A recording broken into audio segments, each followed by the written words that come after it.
हिमाचल प्रदेश जहां पर लगातार हम ये चर्चा कर रहे हैं कि क्या राज बदलेगा या रिवाज बदलेगा, क्या नया इतिहास बनेगा, तो आंकड़े आपके सामने हैं। यहां पर देखिए बीजेपी यहां पर लीड करती हुई दिखाई दे रही है 34 से 39, हालांकि बहुत ही टफ फाइट, बहुत ही क्लोज फाइट। और कांग्रेस जो है उसके आंकड़े आपके सामने 28 से लेकर 33 सीट के बीच उसका आंकड़ा यहां पर दिखाई दे रहा है। आम आदमी पार्टी जो शुरुआत में काफी वहां पर अग्रेसिवली जा रही थी, उसके बाद उसने पीछे खींच लिए थे अपने ये देखिए 1 सीट पर, और अदर्स हैं 1 से लेकर 4 सीट। तो अभी भी जो बीजेपी है वो कंफर्टेबल पोजीशन में यहां पर दिखाई दे रही है। लेकिन आप याद करिए जो पिछला जो आंकड़ा था वो 44 का था, और यहां पर ये गिरावट दर्ज करती हुई थोड़ी सी दिखाई दे रही है 34 से 39। अब इसमें भी एक स्कोप रहता है +5 -5 का, तो ये बहुत ही क्लोज फाइट दिखाई दे रही है। महिमा के पास चलते हैं। महिमा, हिमाचल में बहुत ही टफ फाइट की बात की जा रही थी कांग्रेस और बीजेपी के बीच, और जो आंकड़े हैं उसी में भी यही रिफ्लेक्शन आ रही है, जो रुझान सामने है। बिल्कुल विमानसा जी, एग्जिट पोल के जो नतीजे सामने आ रहे हैं, देखिए 34 से 29 बीजेपी के पास, कांग्रेस पार्टी की बात की जाए तो 28 से 33, और आम आदमी पार्टी के पास सिर्फ और सिर्फ 1, और अदर्स यानी कि निर्दलीय की बात की जाए तो 1 से 4 यहां पर नतीजे सामने आ रहे हैं। अब देखिए आम आदमी पार्टी की बात की जाए तो धुआंधार प्रचार इनकी तरफ से शुरू किया गया था, लेकिन धीरे धीरे शिफ्ट गुजरात की तरफ हो गया। फिर उसके बाद बीजेपी का आपने देख लिया कि बीजेपी की तरफ से किस तरह से केंद्र से बड़े बड़े नेता यहां पर पहुंचे थे, और कांग्रेस पार्टी की तरफ से हालांकि ये कहा गया अर्चना फुल जी कि केंद्र से कितने भी बड़े नेता क्यों ना आ जाए, लेकिन यहाँ के लोगों के मुद्दे अलग है, और यहाँ के लोगों के मुद्दे इधर के नेता ही डिसाइड करते हैं। ठीक कहा आपने कि ये जैसे स्टेट असेंबली इलेक्शन है तो हिमाचल के लोग जो हैं पॉलिटिकली बहुत मैच्योर हैं। हालांकि जो भाजपा के सेंट्रल नेतृत्व है वो बहुत स्ट्रांग है, मैं मानती हूँ, और मोदी जी की यहाँ पे काफ़ी अच्छी एक मतलब उनके बारे में लोगों के मन में राय है। लेकिन जहाँ तक स्टेट की बात आती है तो लोग जो है मुझे लगता है कि स्टेट के मुद्दों पे ज़्यादा चर्चा करना चाहते हैं, और बीजेपी ने जहाँ तक हमने देखा पूरा कैंपेन, सेंट्रल लीडरशिप और सेंट्रल मुद्दे उन्होंने यहाँ पे ज़्यादा बात की। और जहाँ कांग्रेस पार्टी जिसे ये कहा जा रहा था कि वो बहुत बिखरी हुई पार्टी है, कि लीडरशिप नहीं है, वीरभद्र सिंह इस बार उनके साथ नहीं है, तो कांग्रेस ने जो लोकल मुद्दों को उठा के, जैसे ओल्ड पेंशन स्कीम का मुद्दा है, कांग्रेस ने उस मुद्दे को एकदम अडॉप्ट किया, और प्रियंका गांधी ने यहाँ पे आके अनाउंस भी कर दिया कि हम उसको जो है यहाँ पे इम्प्लीमेंट करेंगे। तो एम्प्लॉयज़ जो हैं हिमाचल की राजनीति में बहुत बड़ा एक रोल उनका हर समय रहता है, क्योंकि यहाँ पे बहुत सारे लोग जो हैं गवर्नमेंट सेक्टर पे डिपेंडेंट हैं। तो मुझे ऐसा लगता है कि लोकल मुद्दे जो हैं वो कहीं ना कहीं जो है भारी पड़ते हैं। ठीक है, रुक करेंगे करण नंदा जी का, बीजेपी प्रवक्ता के तौर पर हमारे साथ जुड़े हुए हैं। करण नंदा जी, बीजेपी के पास 34 से 39 और कांग्रेस के पास 28 से 33, राहत की सांस ली अब?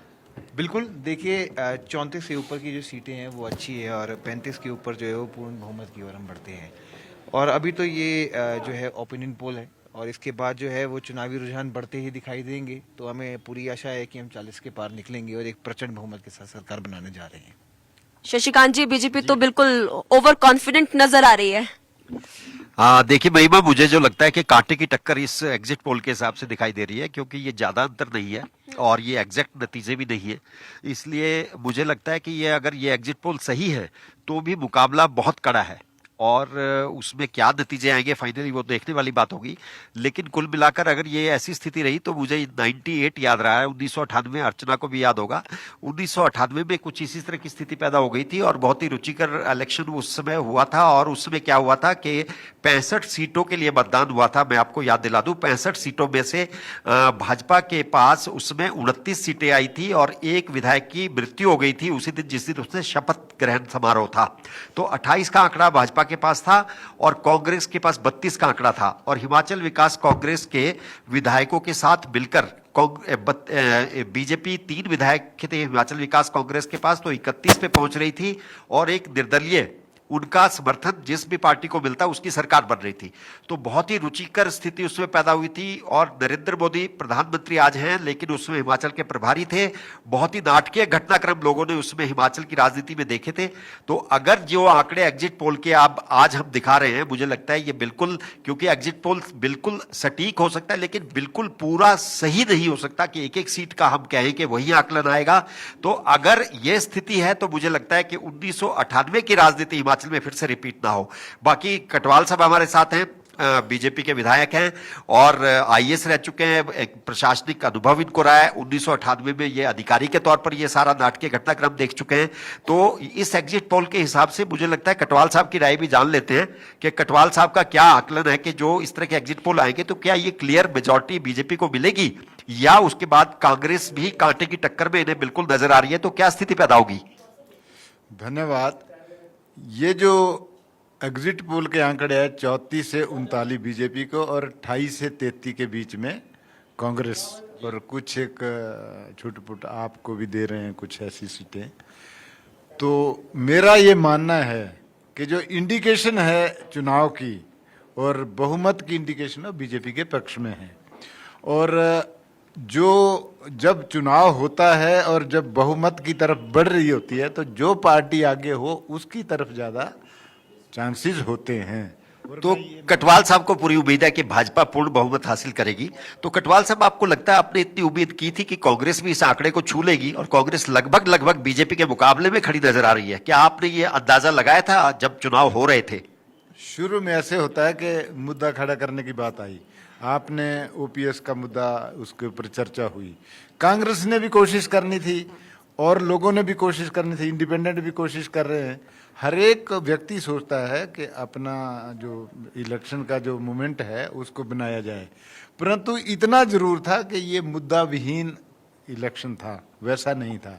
डेवलपमेंट के मुद्दे पे चुनाव हुआ और उसी का प्रतिफल है कि हम लोग आगे जा रहे हैं और इससे भी आगे हमें बढ़त मिलके हम 39 से भी पार पाएंगे। शशिकांत जी, एक सवाल मेरा अर्चना फुल जी से है, क्योंकि आपने बहुत सारे चुनाव देखे हैं, आप तो खुद विधानसभा में रही हैं। ऐसे में अगर इस बार बिल्कुल कांटे की टक्कर यानी कि नेक टू नेक फाइट होती है कांग्रेस और ठीक है महिमा, आपके पास लौटकर हम आ रहे हैं। ये रिपब्लिक मार्क का ये जो था सर्वे और उसमें जो आंकड़े सामने आ रहे थे उसके मुताबिक तो बीजेपी की सरकार बनती हुई दिखाई दे रही है हिमाचल प्रदेश में। लेकिन हिमाचल प्रदेश को लेकर अंक ज्योतिष कुमार गणेश का आकलन क्या कहता है, जरा उनके आंकड़ों पर भी नजर डालिए। हिमाचल राज्य में बीजेपी को वो 45 दे रहे हैं, कांग्रेस को 21 और अदर्स के खाते में 2 सीट जाती हुई दिखाई दे रही हैं। यानी कि यहां तो बहुत ही कंफर्टेबल जो पिछली बार का आंकड़ा था, इनके मुताबिक तो बीजेपी पिछली बार 44 मिले थे और इस बार 45 और कांग्रेस के पास 21। पिछली बार भी यही आंकड़ा था, तो बहुत ज्यादा इसमें कोई फेरबदल नहीं किया है। जो आंकड़े कह रहे हैं ये आप देख रहे हैं अंक ज्योतिष कुमार गणेश का आंकलन। और कांग्रेस की स्थिति थोड़ी बेहतर हो सकती है। हिमाचल में इस बार भी बीजेपी सरकार बनने के आसार नजर आ रहे हैं अगर हम इन आंकड़ों को देखते हैं। लेकिन उससे पहले के जो हम आपने आंकड़े देखे उसके मुताबिक भी बीजेपी की ही सरकार बनती हुई दिखाई दे रही है हिमाचल प्रदेश में। हालांकि गृह मंत्री अमित शाह को लगता है कि अगर हिमाचल प्रदेश में बीजेपी बहुमत के आंकड़े से 5 से 7 सीट कम भी रह जाती है तो भी समान विचारधारा के लोग बीजेपी के साथ जुड़ जाएंगे और बीजेपी राज्य में सरकार बनाने में कामयाब हो जाएगी।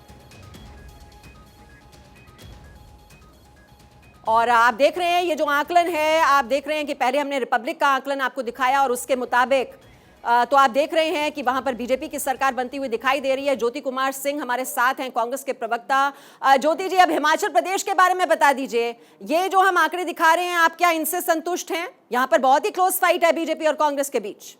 अब हमारी बात को आप सुन लेंगी और बोलने भी देंगी आप? नहीं, मैं आपको पूरा मौका दूंगी, नॉन स्टॉप। ठीक है।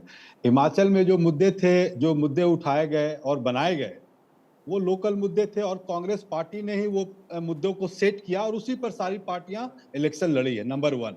नंबर 2, अभी बड़ा इंटरेस्टिंग बात आपने बोला कि अगर कुछ सीटें कम रह जाएंगी बीजेपी की तो अमित शाह को पूरा भरोसा है कि वो लाइक माइंडेड लोगों से, तो लाइक माइंडेड कौन होंगे? कांग्रेस तो होगी नहीं, आप पार्टी होगी नहीं, तो कौन होंगे Congress like minded? Vote MLA तोड़ो, जैसे बाकी स्टेट में रीसेट किया है सरकार को, वैसे जैसे झारखंड में कोशिश किया था, महाराष्ट्र में किया, गोवा में किया, तो उनका कॉन्फिडेंस उस लेवल पर है। नहीं, तो आप अपना कॉन्फिडेंस बताइए ना ज्योति कुमार सिंह जी, उनकी बात छोड़िए, आप अपने कॉन्फिडेंस की बात कीजिए। मैं तो आप ताल ठोक के बोलिए ना, कितने मिलने वाले हैं आंकड़े? मैं तो ताल ठोक के बोल रहा हूं कि बीजेपी का डबल डिजिट नहीं होगा और आप पार्टी का खाता नहीं खुलेगा और कांग्रेस पार्टी बहुमत में आएगी और 3 डिजिट में रहेगी। मेरा दावा भी है। ये विश्वास किस लिए है ज्योति कुमार सिंह जी? ये कौन हमारा से मुद्दे विश्वास- हैं जो आपको लगता है आपके पक्ष में जाएंगे? क्या बेरोजगारी ऐसे है, जाएंगे महंगाई है, या कि ओल्ड वैसे- पेंशन स्कीम हाँ। जिसको आपने जोर शोर से उठाया है इस बार हिमाचल प्रदेश में? जो मुद्दों को हम लोगों ने उठाया, प्रियंका गांधी ने बड़ा अच्छा वहां प्रचार भी किया और मुद्दों को बड़ा अच्छा उसे उठाया भी। और इनके भी देखिए, जो मुख्यमंत्री जो जयराम ठाकुर सबसे कमजोर साबित हुए, ये आप भी जानती हैं। पूर्व मंत्री शांताराम धूमल ने खुद को प्रचार से दूर रखा। अनुराग ठाकुर भी देखिए बड़ा इमोशनल होकर ये कर रहे थे। बहुत से मुद्दे हैं। हमारे छत्तीसगढ़ के जो चीफ मिनिस्टर आए, अपने मॉडल की बात की, उससे लोग बहुत प्रभावित हुए। प्रधानमंत्री भी जो वहां आए, वो ऐसे अजीब अजीब बात करते रहे। वो बोले कि आलू को हम ड्रोन से उठा के लाएंगे। रोड बनाने की बात नहीं किया, लेकिन ड्रोन से आलू उठा के मंडी में लाएंगे। ऐसे ऐसे बात किए। ओल्ड पेंशन स्कीम से लेकर रोजगार से लेके सारी बातों को कांग्रेस ने 1500 रुपया घर घर लक्ष्मी योजना की जो बात की, लोगों को बहुत भाया है, बहुत भाया है। 300 यूनिट बिजली फ्री देने की बात लोगों को बहुत भाया है। 5 लाख रोजगार बेरोजगारों को देने की ये बहुत लोगों को भाया है। 1 लाख सरकारी पक्की नौकरी के पदों को साल में भरने की ये लोगों को भाया है। और एंटी इनकम्बेंसी फैक्टर कांग्रेस के उसके विपक्ष उसके अगेंस्ट जाएगी और कांग्रेस के पक्ष में जाएगी। नहीं, वही और मेरा सवाल कांग्रेस था के ज्योति कुमार सरकार सिंह को जी, तो- क्या आप एंटी इनकम्बेंसी जी, फैक्टर जी, के जी। भरोसे हैं? और अगर इतना विश्वास आप जता रहे हैं कि मैंडेट तो फिर आपके पूरे पक्ष में होना चाहिए था ना, वो दिखाई नहीं दे रहा आ है। रहा है बहुत ना। ही क्लोज फाइट दिखाई नहीं, दे रही है बीजेपी और नहीं, कांग्रेस नहीं, के ये आपके ओपिनियन पोल है ना। ये तो आपके ओपिनियन, आप तो भारतीय जनता Exit पार्टी को poll, दिखा रहे exit हैं। poll, exit poll के आंकड़े आज हम दिखा रहे हैं। Sorry, I am taking my word back. जी। एग्जिट पोल जो आप दिखा रहे हैं, ये तो आपके एग्जिट पोल है ना। कांग्रेस के एग्जिट पोल, इसमें 3 डिजिट आएंगे और भारतीय जनता पार्टी के डबल क्रॉस नहीं करेगी, डबल डिजिट नहीं क्रॉस करेगी। ये दावे के साथ ठीक कहते है, हैं। आप तो और ये गुजरात का केवल फिगर और दे केवल देंगे आप। नरेंद्र मोदी, ठीक है, आपने कह दिया डबल डिजिट में नहीं जाएगी। दिया है। ठीक है, आप गुजरात का फिगर भी बता दीजिए जी, ज्योति जी, कुमार सिंह जी। बिल्कुल। आप पहले बहुत नाराज हो रहे थे। नहीं, पहले नाराज इसलिए थे क्योंकि आपने उनके 50 किलोमीटर का उनका रैली रोड शो दिखाया। राहुल गांधी को आप नहीं दिखाती हैं, इसीलिए। नहीं, इसीलिए यहाँ और मैं वो फिर बुनियादी करेक्शन मुद्दों कर को दूं। लेकर- भारत जोड़ो यात्रा कल का आप उठा बुनियादी- लीजिएगा बुलेटिन, वो आप देख लीजिएगा। मैं चैलेंज करके आपको बोल रही अब आप हूँ, कभी-कभी भारत जोड़ो एक- यात्रा आप देखिए, 2 घंटे स्टोरी उस पर दिखाना चलाई रैली, गई। 2 घंटा रैली दिखाना, इनका रोड शो दिखाना और 2 मिनट दिखाने में अंतर है। ज्योति कुमार सिंह, चलिए, चलिए आप फिगर की अपने बात गुजरात कर लेते हैं, कीजिए फिगर की कि बात कर गुजरात लेते में हैं। आप ईमानदारी से बात में करें। अब देखिए, आंकड़े ईमानदारी- आ ही जाएंगे, हाँ, लेकिन ठीक है, पार्टी हाँ, का भी कोई हाँ, आकलन ठीक होता ठीक है। पहले पार्टी का चरण- भी कोई आकलन होता है। पहले चरण में सुन लीजिए पहले चरण में 79 सीटों पर गुजरात में चुनाव हुआ, जिसमें हमारा जो अनुमान नहीं है, पूरा दाव